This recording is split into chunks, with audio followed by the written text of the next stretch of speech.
Ukraine இருள்ல முழுக ஆரம்பிச்சிருக்கு. Russia, கிர்பீராக் பகுதிகள் நம்ம பார்க்குறோம் இல்லையா? ஹெவியான ஸ்ட்ரைக் 2 இஸ்காந்தர் மிசைல்ல வந்து பார்த்தீங்கன்னா, கிர்பீராக் பகுதிகள்ல வந்து தாக்குதல் பண்ணுது. இதுல ஒரு பிரத்யேகமான ஒண்ணு என்னன்னா, டைட்டில்லாம் பார்க்கும்போது ஜெலன்ஸ்கி அவர்களோட உக்ரைனோட அதிபரா இருக்கிறார் இல்லையா? ஜெலன்ஸ்கி அவர்கள். ஸோ அவரோட ஹோம் டவுன். ஒரு ஒரு தலைவர்களுக்கும் அவரோட பிறந்த இடம் அப்படிங்கிறது போல இருக்கும். பொறந்த இடம் அப்படிங்கிறது போல ஸோ பிறந்த இடம் அப்படிங்கிற போல இருக்கும் இல்லையா? அந்த ஹோம் டவுன் அப்படிங்கிறது பண்ணா ரொம்ப பிடிக்கும். ஸோ அந்த டவுன் மேல கை வைக்கும்போது கொஞ்சம் கஷ்டமா இருக்கும் இல்லையா? கிர்பிராக் பகுதி இருளில் மூழ்கியது. பல லட்சக்கணக்கான மக்கள் கரண்ட் இல்லாம அவதிப்பட்டுருக்காங்க. குளிர் -1 டிகிரி எல்லாம் போயிட்டு இருக்கு உக்ரைன்ல அப்படின்னு கூட சொல்லப்பட்டு வருது. ஸோ இப்படி இருக்கும்போது களத்துல வந்து பார்த்தீங்க அப்படின்னா, பல பகுதிகள தாக்குதலோட இதெல்லாம் காலையிலேயே பார்த்துருப்போம். ஹெவியான அட்டாக் ரஷ்ய தரப்பு பண்ணிட்டு இருக்காங்க. ஆனா களத்துல வந்து பார்த்தீங்கன்னா 54 முறை தாங்க. 200, 300, 400, 500ன்னு இருந்தது. என்ன 54 தடவ? கொஞ்சம் வினோதமா இருக்கே! ஹெவியா நடக்க வேண்டிய தாக்குதல்கள், முடிவ நோக்கி போயிட்டு இருக்கு. எஸ்கலேஷன் அந்த மாரி இருந்துட்டு இருக்கு. இது என்னது இது? அப்படின்னு கூட கேள்வி இருக்கு. வெறும் 54 தடவ தான் தாக்குதல்கள். அதுவும் குறிப்பா குலைப்போல், அ அப்புறம் பக்ரோஸ்க் பகுதி. இந்த பகுதிகள்ல ரஷ்ய தரப்பு தான் அட்டாக் பண்ணாங்க. எங்க மேல பண்ணாங்கன்னு உக்ரைன் தரப்புல இருந்து வந்து பண்ண செய்திகள். பெருசா அட்டாக்லாம் இல்ல.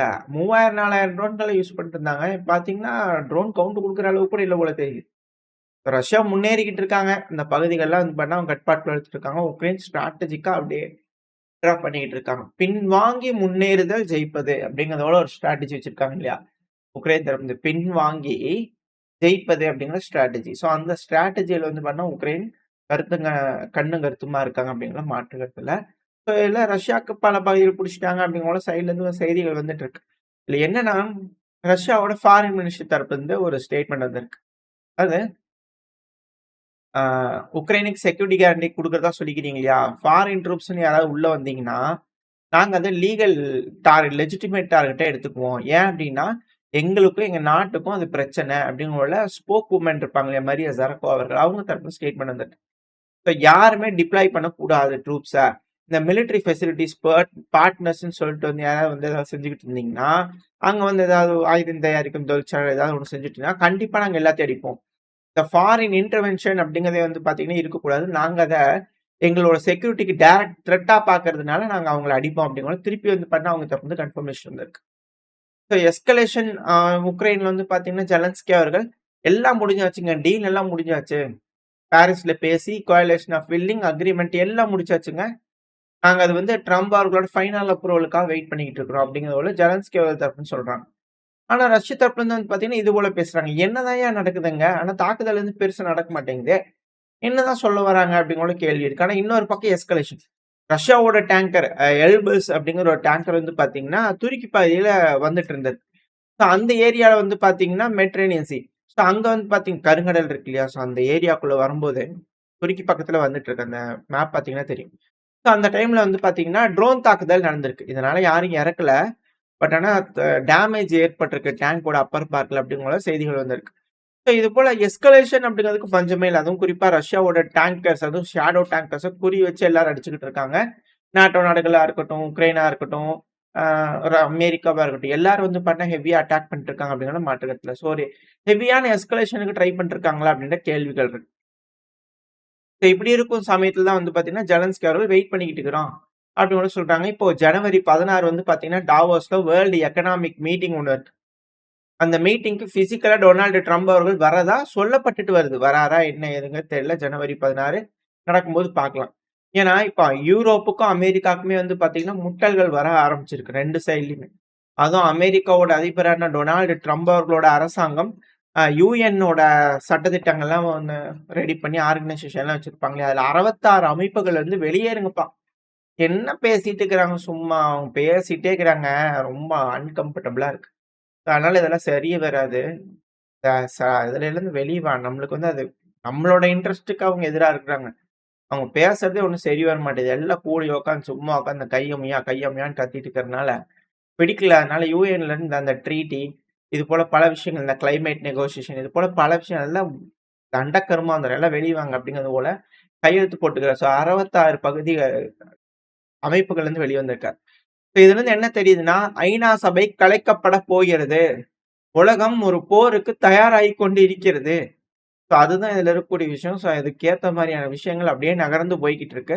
அமெரிக்காவே அதுலருந்து பின்வாங்குறாங்கன்னா, எப்படி மத்த நாடுகள்லாம் அதுல இருப்பாங்களா? அப்படின்ற கேள்வி இருக்கு. அது மட்டும் இல்லாம பிரான்ஸோட அதிபரான இம்மானுவேல் மேக்ரான் அவர்கள் போல டாவோஸ்க்கு வராரு ட்ரம்ப் அவர்கள். அமைப்புகள்லேருந்து வெளிய வராரு. இப்போன்னு பார்த்து பிரான்ஸோட அதிபரான இம்மானுவேல் மேக்ரான் அவர்கள். அது பிரான்ஸ்ன்ற ஒரு நாடு இருக்கு இல்லையா? நம்ம எப்பவுமே வந்து பார்த்தீங்கன்னா, நாங்க குடுக்கக்கூடிய வேர்ட காப்பாத்தணும். அது அது மட்டும் இல்லாம நண்பர்களையே வந்து பார்த்தீங்கன்னா மிரட்ட மாட்டோம். பார்ட்னர்ஸையும் மிரட்ட மாட்டோம். மதிப்பு குடுப்போம். எல்லா பார்ட்னர்ஸ்க்கும் சமமான மதிப்பு குடுப்போம். ஆனா நம்ம ட்ரஸ்ட் வந்து பார்த்தீங்கன்னா, அந்த அளவுக்கு பில்ட் பண்ணி வச்சிருக்கிறதெல்லாம், இப்போ அதெல்லாம் ஒண்ணுமே இல்லாத மாரி போற மாரி இருக்குதே! இது என்னது இது நியாயமா? இது மாரி வந்து இருக்கக்கூடாது இல்லையா? சம்டைம்ஸ் வந்து பார்த்தீங்கன்னா, நம்ம ஸ்ட்ராங்கா இல்லாம இருக்கலாம். அதாவது இவரே வந்து இப்ப ஸ்ட்ராங் இல்லன்னு ஒத்துக்கிறாரா? அப்படின்ற கேள்வி இருக்கு. நம்ம சில நேரங்கள்ல வந்து பார்த்தீங்கன்னா, ஸ்ட்ராங்கா இல்லாம இருக்கலாம். ஆனா, ஒரு ஒரு விஷயம் நடக்குதுன்னா, அதுல பிக்கஸ்ட் பார்ட்டா இல்லாம இருக்கலாம். ஆனா, நம்மளோட கமிட்மெண்ட் என்னவோ அத நம்ம செய்வோம். ஸோ, பிரான்ஸுங்கிறது வந்து பார்த்தீங்கன்னா, பெரிய ஆளா இல்லைனாலும், நான் வாக்கு குடுத்துட்டேன் அப்படிங்கிறதுக்காக செஞ்சு தான் தீருவேன். அப்படிங்கிறது போல வந்து பண்ணா ஒருத்தர் வந்து சொல்றாரா? அப்படின்ற கேள்விகள் இருக்கு. உக்ரைனோட கமிட்மெண்ட்ல வந்து பார்த்தீங்கன்னா, பிரான்ஸ் நாங்க இருக்கோம். ஆனா அமெரிக்கா நீங்க வெளிய போயிட்டீங்களா? அப்படிங்கிற ஒரு கேள்வி இருக்கு. நாங்க செஞ்சே தீருவோம் கமிட்மெண்ட் அப்படின்னு கூட சொல்லிக்கிறாங்க. அது மட்டும் இல்லாம அமெரிக்காவோட டொனால்டு ட்ரம்ப் அவர்களும் வார்ன் பண்ணியிருக்கிறார். அதாவது இன்டர்நேஷனல் ரூல்ஸ்ன்னு ஒண்ணு இருக்குங்க. அத பிரேக் பண்ணாதீங்க. அது மட்டும் இல்லாம கிராஜுவலா வந்து பார்த்தீங்கன்னா, நட்பு நாடுகள்ல இருந்து பிரிஞ்சு அவங்க வேற பாதையில போற மாரி இருக்கு. இது சரியில்ல அப்படிங்கிற பண்ணா மேக்ரான் அவர்கள் தரப்புன்னு சொல்லிக்கிறார். இதுல என்ன இன்னொரு ஹைலைட் அப்டின்னா, இதுல எல்லாத்துலயும் இருக்கக்கூடிய இன்னொரு ஹைலைட் என்னன்னா, ரஷ்யாவோட என்வாய் கிரில் திமித்ரி அவர்கள் உண்மையா என்னன்னு தெரியல. டீ கடை பெஞ்சுல பேசிட்டு இருக்கிறாங்க. கன்ஃபார்மா ஏதாச்சும் வந்துச்சு செய்திகள் வந்துச்சுன்னா பார்க்கலாம். இந்த கிரில் திமித்ரி அவர்கள் இவரு தான் ரஷ்யா, உக்ரைன் பிரச்சனைய வந்து பார்த்தீங்கன்னா பேசிட்டு இருக்கிறாரு. மாஸ்கோ சார்பா, ரஷ்யா சார்பா வந்து பார்த்தீங்கன்னா, புளோரிடா கூட போய் பேசியிருந்தாரு. நெக்ஸ்ட் டைம் மாஸ்கோன்னு பண்ணிட்டு வந்திருந்தார் இல்லையா? இப்ப இவரு வந்து பார்த்தீங்கன்னா, பாரிஸ் மீட்டிங் முடிஞ்சதுக்கு அப்புறமா, ஜனவரி 7ஆம் தேதி வந்து பார்த்தீங்கன்னா, பிரான்ஸ்ல பார்க்கப்பட்டது பாரிஸ்ல. அதுவும் அங்க இருக்கக்கூடிய அமெரிக்க எம்பசிக்கு போய் ஒரு விசிட் விட்டுட்டு வந்திருக்கிறாரு. அப்படிங்கிற உலகமா செய்திகள்லாம் வந்துகிட்டு இருக்கு. அப்போ பிரான்ஸும், ரஷ்யாவும் பேச ஆரம்பிச்சுட்டாங்க.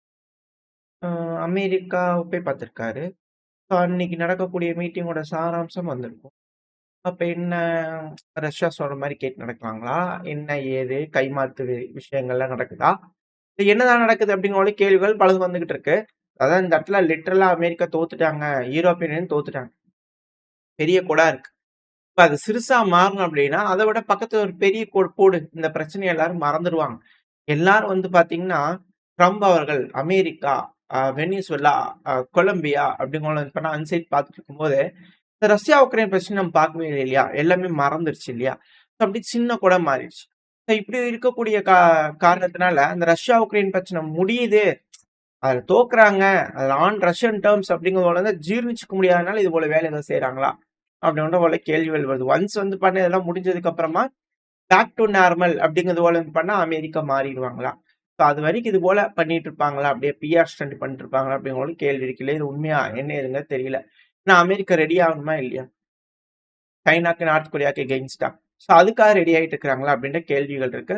ஸோ பார்ப்போம். ஜெலன்ஸ்கி அவர்கள் வந்து பண்ண அனௌன்ஸ் பண்ணிக்கிறாரு. பைலேட்டரல் டாக்குமெண்ட் பல விஷயங்கள் வந்து பண்ண அனௌன்ஸ் பண்ணியிருக்கிறோம். நாங்க செக்யூரிட்டி கேண்ட் இதெல்லாம் வந்து பண்ண ரெடி பண்ணியிருக்கிறோம். டொனால்ட் ட்ரம்ப் அவர்கள் மட்டும் பார்த்து இது ஓகேன்னு சொல்லிட்டாருன்னா, எல்லாமே முடிஞ்சுச்சு. இந்த போர முடிவுக்கு கொண்டு வரத பத்தி பேசிட்டு இருக்கிறோம் அப்படிங்கறத ஜெலன்ஸ்கி அவரும் சொல்லிக்கிறாரு. இது வரவேற்கத்தக்க வேண்டிய விஷயம். போர் முடிவுக்கு கொண்டு வரணும்னா ரொம்ப ரொம்ப நல்ல விஷயம். பாரிஸ்ல இது போல விஷயங்கள்லாம் நடந்துட்டு இருக்கு. பிரான்ஸ்ல ஏகப்பட்ட விஷயங்கள் நடந்துட்டு இருக்கு. இப்படி இருக்கிற இந்த பாரிஸ் வந்து கமிட்மெண்ட் குடுத்தோம்னா, அத காப்பாத்தவும் பெருசா இருந்தாலும், சிறுசா இருந்தாலும் பல விஷயங்கள் சொல்றாரு அதிபர். ஆனா, பிரான்ஸோட மக்களுக்கு அப்ப இவரு கமிட்மெண்ட் தரலீங்களா?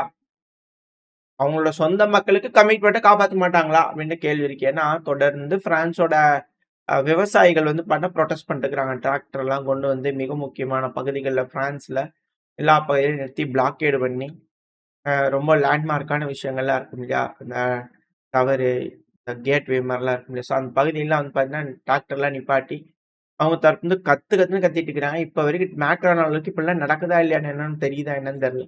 ஹெவியான புரொட்டஸ்ட் வந்து பார்த்தீங்கன்னா நடந்துட்டு இருக்கு. கவர்மெண்ட்டே இது போல தெற்கு அமெரிக்கா கான்டினென்ட் கூட நீ போடக்கூடிய அக்ரிமெண்ட்டுக்கு தயவு செஞ்சு நிறுத்து. எங்களோட விவசாயம் பாதிப்படையுது அப்படிங்கிற பயங்கரமான புரொட்டஸ்ட் வந்து பார்த்தீங்கன்னா, பிரான்ஸ்ல நடந்துட்டு இருக்கு. அட் த சேம் டைம் அமெரிக்கால. அமெரிக்கால வந்து பார்த்தீங்கன்னா, இப்போ அப்படியே அது மினிசோட்டாலருந்து பயங்கரமா அப்படியே பெருக ஆரம்பிச்சுச்சு. புரொட்டஸ்ட் நியூயார்க் வரைக்கும் போயிட்டு இருக்கு அப்படிங்கிறது போல. ஏன்னா, அமெரிக்கன் சிட்டிசன் தான். இது போல ஒரு நபர கொன்னுட்டாங்க அப்படிங்கிறது போல. பார்த்தீங்கன்னாலே தெரியும். அங்க இருக்கக்கூடிய மக்கள்லாம் வந்து பார்த்தீங்கன்னா, ஹெவியா இப்போ வன்முறையில இறங்க ஆரம்பிச்சுருவாங்களா அப்படின்ற கேள்வி இருக்கு. அவசர அவசரமா சில பகுதிகள்ல இருந்து அங்க இருக்கக்கூடிய ஐஸ் ஏஜென்ட்ஸ்லாம் வந்து பார்த்தீங்கன்னா, ஐசி ஏஜென்ட்ஸ் அவங்க எல்லாத்தையும் வித்ட்ரா பண்ணப்படுது அப்படிங்கிற செய்திகள் வந்துகிட்டு இருக்கு. ஏன்னா மக்கள் ஒண்ணு கூடிட்டாங்க. ஒண்ணு கூடிட்டாங்க அப்படிங்கிறத ட்ரம்ப் அவர்களுக்கு எகெயின்ஸ்டா வந்து பார்த்தா அங்க இருக்கக்கூடிய மக்கள்லாம் ஒண்ணு கூடுறாங்களா. ஏன்னா ட்ரம்ப் அவர்களோட ரேட்டிங் வந்து பார்த்தா ரொம்ப கம்மியா இருக்கு. இப்ப வரக்கூடிய மிட் டெர்ம் எலக்ஷன்ல மட்டும் அவர் தோத்துட்டாங்க. ரிபப்ளிகன்ஸ் பெருமளவுல ஜெயிக்கல அப்படின்னா, வெளிய ஆய் ஊய் அதால் குடால் அடில் குடில் அப்படிங்கிற எல்லாம் பண்ணலாம். ஆனா மக்களுக்கு ஏதாவது நல்லது நடந்திருக்கா அதனால அப்படிங்கிற கேள்வி இருந்துச்சுன்னா இல்ல. இப்போ ஒருவேளை அப்படி நடக்குதுன்னா, ட்ரம்ப் அவர்களை இம்பீச் பண்ணிருவாங்க. ஏங்க வாங்க இப்ப ஓட் எடுக்கலாம். ட்ரம்ப் அவர்கள அதிபரா வச்சுக்கலாமான்னு கேட்டீங்கன்னா, அந்த காங்கிரஸ் சபையில ஓட் எடுக்கும்போது, மெஜாரிட்டி வரலின்னா அவர வெளிய தூக்கி எறிஞ்சிருவாங்க இல்லையா? ஸோ இது போல வேலைகள்னால தான் ட்ரம்ப் அவர்கள் இது போல செய்றாரா? அப்படின்ற கேள்விகள் இருக்கு. அங்க வந்து பார்த்தீங்கன்னா, உள்நாட்டிலே இப்ப ட்ரம்ப் அவர்களுக்கு பெருசா எதுவும் மதிப்பு, மரியாதை இருக்கிற மாரி தெரியல. அதனால ஏகப்பட்ட புரொட்டஸ்ட் அங்க போயிட்டு இருக்கு. ஆனா இவங்க வந்து பார்த்தீங்கன்னா, ஈரான்ல வந்து புரொட்டஸ்ட் பண்ணாத. அதுல அப்படி பண்ணாத, இப்படி பண்ணாதேங்கிறாங்க. ஈரான்ல பயங்கரமா கைய மீறி போயிருச்சுங்க. பல பகுதிகள் வந்து பண்ண புரொட்டஸ்ட் நடந்துட்டு இருக்கு. மக்கள் பொறுமையா சில இடத்துல புரொட்டஸ்ட் பண்ணாலும், சில இடங்கள்ல வன்முறையா பண்ணிட்டு இருக்காங்க. அதுவும் இந்த போலீஸ்லாம் போயிட்டு இருக்காங்கன்னா, அப்படியே ஜொயங்குன்னு கார விட்டு ஏத்திக்கிறாங்க. போலீஸ் மேலயே. இது போல விஷயங்கள்லாம் வந்து பார்த்தீங்கன்னா நடந்துகிட்டு இருக்கு. சில இடங்கள்ல போலீஸும் வந்து பார்த்தீங்கன்னா, ஆதரவாளர்களா புரொட்டஸ்டர்ஸ்க்கு சேர்ந்து புரொட்டஸ்ட் பண்ணிட்டு இருக்கிறாங்க. அப்படிங்கிற செய்திகளையும் பார்க்க முடியுது. ஸோ இதெல்லாம் வந்து பார்த்தீங்கன்னா, ஈரான்ல வந்து பார்த்தீங்கன்னா, மேற்கு ஈரான் அ அந்த பகுதிகள கொஞ்சம் சிக்கலா மாறிட்டு இருக்கு அப்படிங்கிறதுல மாற்று கருத்து இல்ல. ஸோ இத எப்படி வந்து பார்த்தீங்கன்னா, ஈரான் கட்டுப்படுத்த போறாங்க அப்படிங்கிறத பார்க்கலாம். இன்னொன்னு இஸ்ரேல் எப்பவும் போல காசா பகுதியில தாக்குதல் தான். அது ஒரு சைடு எப்பவும் போல அவங்க செய்யக்கூடிய வேலைகள செஞ்சுட்டு இருக்காங்க. இதுல என்னன்னா, வரக்கூடிய ஒரு செய்தி. சவுதி, பாகிஸ்தானோட ஒரு அக்ரீமெண்ட் போட்டிருக்காங்க. Defence கோஆப்பரேஷன் deal. ஸோ இந்த டீல்ல வந்து பார்த்தீங்கன்னா, ஜேஎஃப் தண்டர் 17 இருக்கு இல்லையா? சைனாவோட விமானம். அவங்க வந்து பார்த்தீங்கன்னா, பாகிஸ்தான் கிட்ட இருந்து வாங்க போறாங்க. ஸோ இது போல 2லிருந்து $4 பில்லியன் கிட்ட வரலாம் அப்படின்னு கூட சொல்றாங்க. அதோட மதிப்பு. ஏன்னா சவுதி அரேபியாக்கு F-35 தரேன்னாங்க. இது என்னது? அதெல்லாம் பூச்சாண்டி வேலைங்க. அமெரிக்காலருந்து தரமாட்டாங்க. அது எல்லாத்துக்கும் தெரிஞ்ச விஷயம் தான். ஆனா இஸ்ரேல் தான் அங்க இருக்கறதுலயே டாப் பவரா இருக்கும். அவங்களுக்கு இணையான இன்னொரு பவர் அவங்க உருவாக்குனாங்கன்னா எப்படி? 2 பேத்துக்கு முட்டிக்க முடியா? அந்த ஒரு காலத்துல யாரையா குடுக்குறேன்பா, குடுக்குறேன் அப்படிங்கிற போல கொஞ்சம் அப்படியே சாந்தப்படுத்தி, அதுக்குள்ள முடிச்சிடலாமா சவுதி அப்படிங்கிற போல பார்த்துருக்காங்க. நல்ல வேளை உஷாராயிட்டாங்க. இப்போ ஃபைட்டர் ஜெட் வந்து பார்த்தீங்கன்னா, இங்க இருந்து வாங்கிக்கலாம் பாகிஸ்தான் கிட்ட இருந்து. அப்படி அவங்களே யோசனை பண்றாங்க போல தெரியுது. ஸோ அது ஒரு சைட் போயிட்டு இருக்கு. இன்னொன்னு சிரியா. சிரியால ஹெவியான அட்டாக் மாறி மாறி அடிக்க ஆரம்பிச்சுட்டாங்க. ஸோ சிரியாவோட அலப்போ பகுதி மேப் பார்த்தீங்கன்னா தெரியும். ஸோ அதுல 2 முனையில வந்து பார்த்தீங்கன்னா, HTS அதாவது அல் ஜுனாலி அவர்கள் சாரா அவர்கள் இருக்காங்க இல்லையா? தற்போதைய ஆளுகின்ற சிரிய அரசாங்கம். அந்த படைகள் உள்ள போக ஆரம்பிச்சுச்சு அலப்போ பகுதிகள்ல. ஸோ எஸ்டிஎஃப் ஓட கட்டுப்பாட்டுக்குள்ள இருக்கக்கூடிய பகுதிகள்ல இப்போ போயிட்டு இருக்கு கொஞ்சம் கொஞ்சமா அப்படிங்கிற செய்திகள் வந்துட்டு இருக்கு. ஸோ ஃபர்ஸ்ட் அட்டாக்ல வந்து பார்த்தீங்கன்னா ஸ்டாப் பண்ணிக்கிறாங்க. செகண்ட் அட்டாக்ல வந்து பார்த்தீங்கன்னா பிரீச் பண்ணிட்டாங்க. உள்ள போயிட்டு இருக்காங்க அப்படிங்கிற செய்திகள். அடுத்தது அப்படியே ஈராக் வந்துட்டோம்னா, ஈராக்கோட ராணுவ படைகள் வந்து பார்த்தீங்கன்னா, அமெரிக்கா வெள்ளையனே வெளியேறு அப்படிங்கிற அவங்க தொடர்ந்து கத்திட்டு இருந்தாங்க இல்லையா? ஸோ இப்ப அமெரிக்கா வந்து பார்த்தீங்கன்னா, அகிம்சை போராட்டத்து மூலியமா அவங்கள வெளிய அனுப்பிட்டாங்க ஒரு வழியா. சண்டைய போட்டுலாம் வெளிய அனுப்பலாம். அவங்களே வெளிய போறாங்க. போட்ட ஒப்பந்தம் படி வெளிய போறாங்க. ஸோ இதனால இப்போ அங்க இருக்கக்கூடிய ஏர்பேஸ் முழுமையா வந்து பார்த்தீங்கன்னா, அ ஈராக்கோட கட்டுப்பாட்டுக்குள்ள வந்துருச்சு. இதே ஆப்கானிஸ்தானோட ஏர்பேஸ்லருந்து வந்ததுக்கு ட்ரம்ப் அவர்கள் கிரிட்டிசைஸ் பண்ணாங்க. இப்ப என்னடான்னா, ஈராக்கோட ஏர்பேஸ் அல் ஆசாத் ஏர்பேஸ்லருந்து வந்து பார்த்தீங்கன்னா, இப்போ அமெரிக்க படைகள் வித்ட்ரா பண்ணிக்கிறாங்க. இது போல பல விஷயங்கள் மிடில் ஈஸ்ட் வந்து பார்த்தா கம்ப்ளீட்டா அமெரிக்காவோட கைய விட்டு போயிருச்சு. யூரோப் அமெரிக்காவோட கைய விட்டு போயிருச்சு. பல விஷயங்கள் மோசமா வந்து பார்த்தா அமெரிக்காக்கு மாறிட்டு இருக்கு. ஸோ இதெல்லாம் வந்து பண்ண வெளிய வந்துரக்கூடாது. ஃபெயிலியர் இது போல விஷயங்கள் வெளிய எதுவும் ஆயிறக்கூடாது அப்படிங்கிறதுனால, நேரா ட்ரம்ப் அவர்கள் இருக்கக்கூடிய வெறிகள் அனைத்தையும் எடுத்து ஒரு இளிச்ச வாய் வேணும் இல்லையா? அப்படியே கொண்டு போய் வெனிசுலால காமிச்சுட்டாங்களா? அப்படின்ற கேள்விகள் இருக்கு. மத்தபடி ஒண்ணும் இல்ல. ஒரு 2 மாசம் அப்படித்தான் இருக்கும். பட் அதுக்கப்புறம் வந்து பார்த்தீங்கன்னா, உண்மை நிலவரங்கள் வெளிய வர ஆரம்பிச்சுச்சுன்னா, அமெரிக்கா பயங்கரமா ஷேக்கிங் ஆக ஆரம்பிச்சுரும். ஆல்ரெடி ஆக ஆரம்பிச்சுருச்சு. அதனால தான் இப்படி பண்ணிட்டு இருக்கிறாங்க. இதுக்கப்புறம் வந்து பார்த்தீங்கன்னா, பயங்கரமா இருக்கும். அதுவரைக்கும் கொஞ்சம் அமைதி, பொறுமை காத்துக் கொண்டிருந்தா கொஞ்சம் மோசமா தான் இருக்கு நிலவரம். சூழ்நிலை அப்படிங்கிறது அடுத்த வரக்கூடிய நாட்கள் அப்படிங்கிறது வந்து பார்த்தீங்கன்னா, பயங்கர மோசமா இருக்கு அப்படிங்கிறது போல கருத்து கணிப்புகள் வந்துட்டு கொஞ்சம் மோசமா தான் இருக்கும். அப்படி இருக்குது அப்படிங்கிறதுனால, ஒரு ஜூன் மாசம் வரைக்கும் கொஞ்சம் பார்த்து அட்ஜஸ்ட் பண்ணிட்டாய்ங்க அப்படின்னா உலகம், அதுக்கப்புறம் ஓரளவுக்கு தேவலியாயிரும் அப்படிங்கிற போல பல அனலிஸ்ட்டோட கருத்துக்கள் சும்மா மன நிம்மதிக்காக சொல்லிட்டு இருக்கிறாங்க. இப்ப பார்ப்போம் உண்மையாலுமே தானா? இல்ல என்ன ஏதுங்கலாம் வெயிட் பண்ணி பார்க்கலாம். இது இப்படியே கன்டின்யூ ஆகப்போதா? இல்ல எப்படி உலகப் போருக்கு தயாராயிட்டு இருக்கிறாங்க. அதான் நார்த் கொரியா, சீனாவோட அடுத்த போருக்கு அமெரிக்கா தயாராகணும் இல்லையா? ஸோ அதனால இப்படி ரெடி ஆயிட்டு இருக்காங்களா? அப்படின்ற கேள்விகள் இருக்கு. என்ன நடக்க போகுன்றது வெயிட் பண்ணி பார்த்தரலாம். ஓரளவுக்கான தகவல்கள் இந்த பதிவுல பார்த்திருப்போம்னு நெனைக்கிறேன். இதோட இந்த பதிவ நான் முடிச்சுக்கலாம். இந்த பதிவு எப்படி இருந்துச்சு உங்களுக்கு பிடிச்சிருக்கா? பிடிச்சுனா லைக் பண்ணிட்டு உங்க ஃப்ரெண்ட்ஸ் கூட ஷேர் பண்ணிக்கோங்க. அது கூடவே மறக்காம நம்ம சேனல் இன்னும் சப்ஸ்கிரைப் பண்ணலனா மறக்காம சப்ஸ்கிரைப் பண்ணிக்கோங்க. இந்த பதிவு நல்லா இருக்கும்னு நம்பிக்கையில அடுத்த பதிவுல உங்கள சந்திக்கிறேன். அது வரைக்கும் ஸ்டே சேஃப். பை.